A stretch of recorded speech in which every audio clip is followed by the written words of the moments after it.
2017. If you want to follow us on Twitter, please go to CATEX TV. The head of the Organization of American States is warning of a calamitous deterioration in the situation in Venezuela.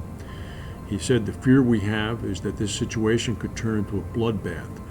The warning came shortly before a 24-hour strike began earlier today.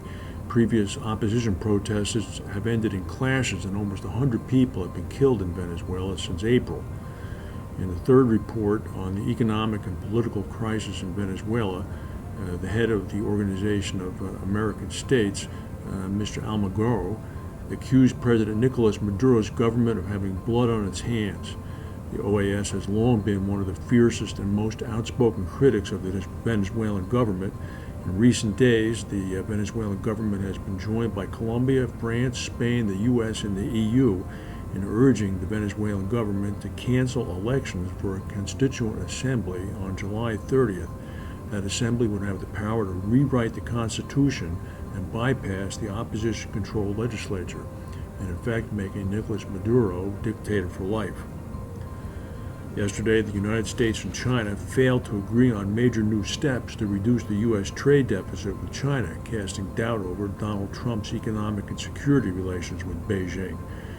Now, the two sides had a frank exchange, but failed to agree on most bilateral trade and economic issues that were important to the United States, according to senior officials.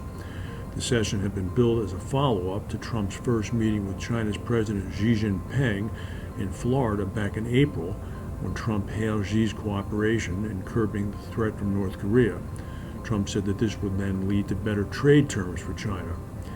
The two leaders launched a 100-day economic plan that produced some industry-specific announcements, including the resumption of American beef sales to China, but there have been no new initiatives since, and Trump has grown increasingly frustrated with China's lack of pressure on North Korea. The Association of Bermuda Insurers and Reinsurers says that it looks forward to a dialogue with the new Progressive Labor Party government that came into power in Bermuda last night.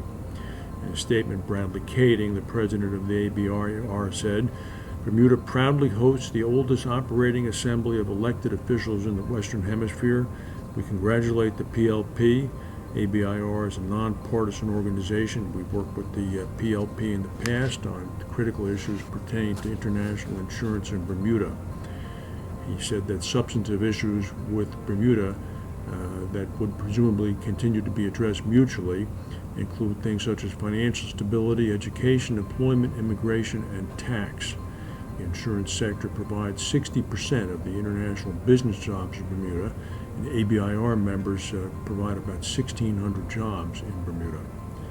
Munich Re has struck a deal to cover the life insurance book of Iranian carrier Tasman Insurance, as Munich Re seeks to reestablish a presence in Iran following the end of sanctions last year. According to a report in Iranian news outlets, Munich Re had agreed to a deal to cover risks up to $1.2 million U.S. of liabilities from the life book in Tasman Re. A spokesperson for Munich Re confirmed that the company was actively involved in Iranian business, but declined to comment on any individual clients. A storm that struck Auckland and Coromandel, New Zealand, over the 7th and from the 7th to the 12th of May earlier this year resulted in an insurance industry loss of about 62 million New Zealand dollars, or about 46 million U.S. This is an increase of about 48% from the provisional estimate. The storm was known as the Tasman Tempest, brought a month of rain in just 24 hours. Portugal's defense minister said that the Army's national armory, where hand grenades, ammunition, and other weapons were stolen from last month, was in fact vulnerable due to its obsolete electronic surveillance systems. The defense minister says that ordnance that's still stored there after the theft is going to be moved to arsenals kept by the Navy and the Air Force, which in fact do meet NATO standards. The public prosecutor is investigating the threat. No leads yet. There's a considerable amount of armaments that have been stolen from the Portuguese military. We reported on that last month. In the United States, last night the news came at about 7 p.m. that U.S. Senator John McCain, a Republican from Arizona, has been diagnosed with an aggressive form of brain cancer. The 80-year-old lawmaker and a former Navy pilot who was a prisoner of war in Vietnam was reelected to a 6th Senate term just last November. He had been recovering in Arizona since undergoing surgery to remove a blood clot from above his left eye. The prognosis is actually quite grave, and our thoughts and prayers are with Senator McCain and his family.